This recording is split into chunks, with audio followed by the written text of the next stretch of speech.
Have you ever felt like you're trying to do the right thing, but you're stuck in a place that makes it, incredibly difficult? Well, we're going to break down an ancient letter that has some surprisingly modern survival advice for that exact feeling. This is a deep dive into the message to the church in Pergamum. So to really get the vibe here, let's start with a little picture. Imagine your favorite superhero decides to set up their brand new headquarters, but not in some shiny, high-tech tower. No, they move right into the villain's secret volcano lair. I mean, the villain's mail gets delivered there, his minions are walking the halls. It's literally the last place on Earth you'd expect the hero to choose to live. That intense image, that's pretty much how Jesus himself described the ancient city of Pergamum. This wasn't just a tough neighborhood. It was a city so drenched in imperial power and idol worship that Jesus called it the place where Satan has his throne, the actual headquarters.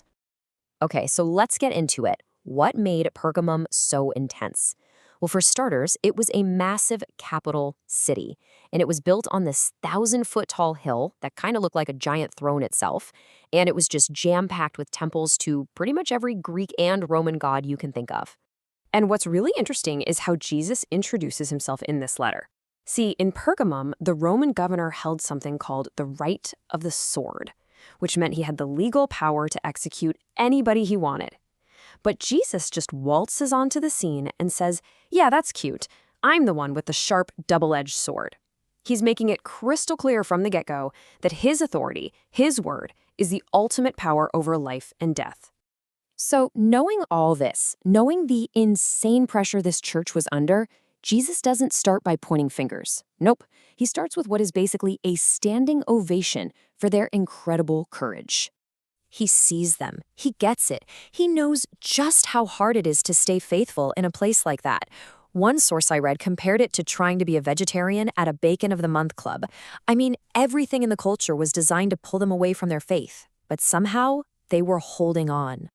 And Jesus even gives a special shout out to a specific hero, a guy named Antipas. He calls him my faithful witness. And tradition tells us that Antipas was actually martyred for his faith because he refused to worship the emperor. But here's the crazy part.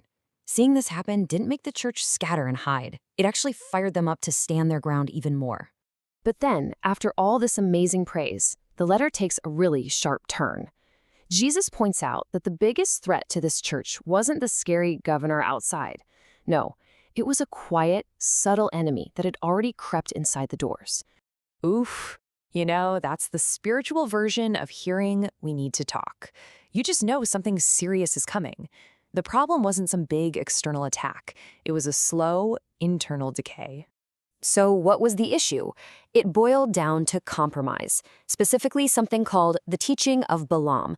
This is a throwback to an Old Testament story where an enemy couldn't defeat God's people with curses, so he switched to a plan B.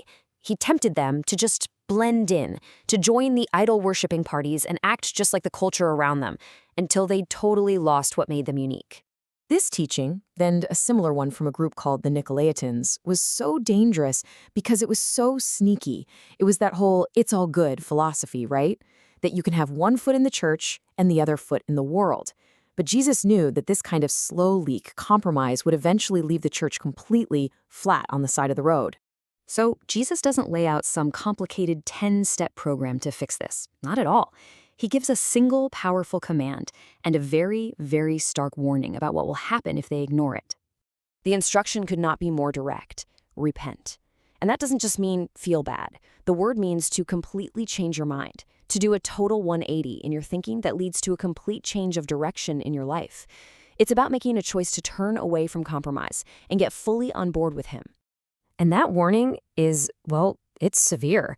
If they refuse to deal with this compromise creeping into the church, Jesus says he will personally come and fight against them with that same sword of his mouth. And that just shows you how fiercely protective he is of his church and how seriously he takes any teaching that tries to poison it from the inside out.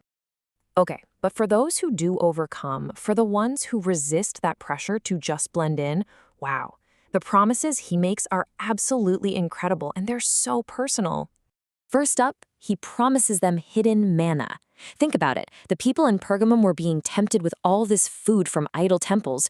It was basically spiritual junk food. And Jesus says, hey, if you turn down their empty calories, I will give you true soul food, the real stuff from heaven that actually satisfies you.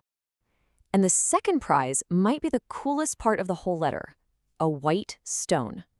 Now, in their world, this little stone meant three amazing things. First, it was like a juror's vote for not guilty. Second, it was like a VIP ticket for admission to an exclusive party. And third, and get this, on the stone, Jesus says he'll write a new secret name, like an intimate nickname that only he and the person who gets it will ever know. Talk about an insider gift. Okay, so we have this ancient letter, written around 95 AD. The big question is, what on earth does this have to do with us right here, right now? Well, you probably haven't been invited to a festival for the Greek god Zeus lately, but the pressure to compromise, the pressure to just blend in and not be too much about what you believe, oh yeah, that pressure is absolutely everywhere. And this slide just nails what it looks like today.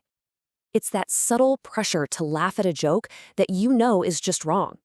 It's that temptation to bend the rules a little bit because, hey, everybody's doing it.